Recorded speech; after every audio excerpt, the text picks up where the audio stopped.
Hello po. Good day.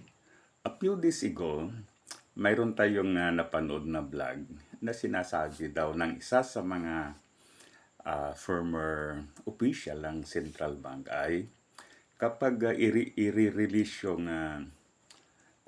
bank record nitong si Vice President, then magkakaroon ng gulo sa ating banking system. Magkakaroon ng ano, bank run. Then, matatakot yung mga depositors. Then, marami yung mga foreign investors dito sa Pilipinas na aalis sa Pilipinas. Okay, hindi tayo export with regard sa mga bagay na ito. But then, para sa akin, malayo yan sa realidad. Why? Yung ganyang kaso, halimbawa, paghingi ng specific government agency ng record ng isang tao na may involvement sa mga anomalies, sa mga illegal activities, ay iilan lang naman yan, ano? Iilan lang naman yan. Kaya, yung mga legitimate depositors, yung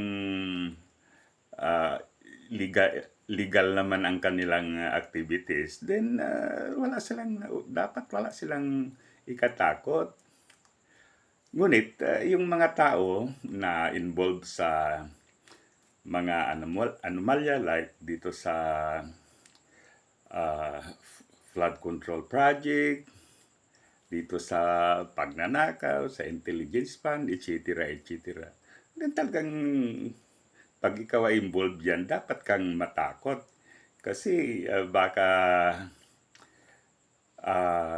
nagkakaroon ng investigation, then malalaman yung kaugnayan mo with these activities. Kaya, yun, in fact, nakakatawa nga yung sinasabi nitong former central bank employee. Malamang o kaya ako sigurado na ang taong ito ay DDS, Duterte diehard supporter yan. Siguro dahil sa mga Duterte siya ay na-promote, then siya ay nakinabang, etc. etc. Kaya yan, nagbabayad na siya ngayon. Sinusuklian niya yung ginawa ng mga Duterte sa kanyang karir o sa kanyang pagyaman and so on and so on. So, maliwanag yan. Kaya, dapat, wag matakot, wag tayong matakot, lalong-lalo na itong mga bank depositors, mga investors. Dapat wag kayong matakot dahil surely you will not be affected. Dahil legitimate naman yung inyong mga transaction, yung inyong mga activities. So, yan.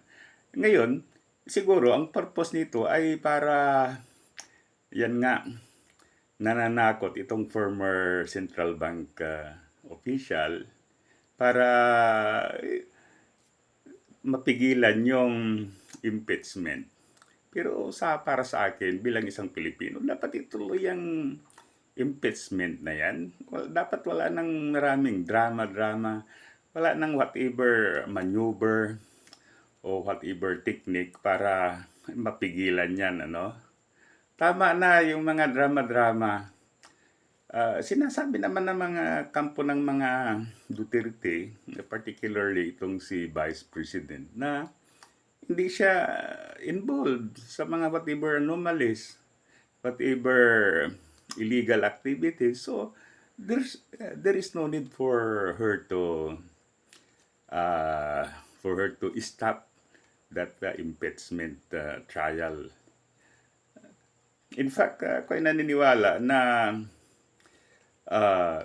kung talaga sila ay malinis, wala silang involvement, ang tinutukoy ko ang Duterte, then maganda na matuluyan para malinis ang kanilang pangalan, para ma-prove once and for all na yung mga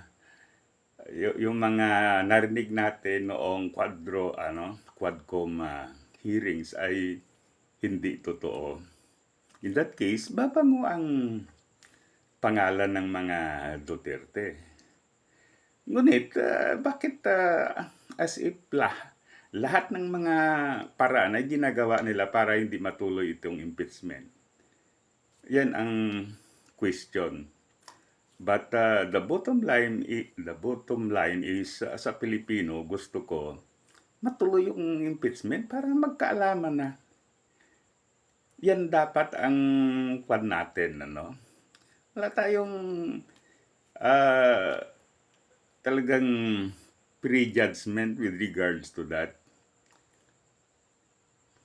Kaya ganon, dapat tuloy ang impeachment, okay? So muli, maraming salamat. Sana i-like at saka subscribe sa ating YouTube channel. Ganon din sa ating FB account. Mabuhay tayong mga Pilipino.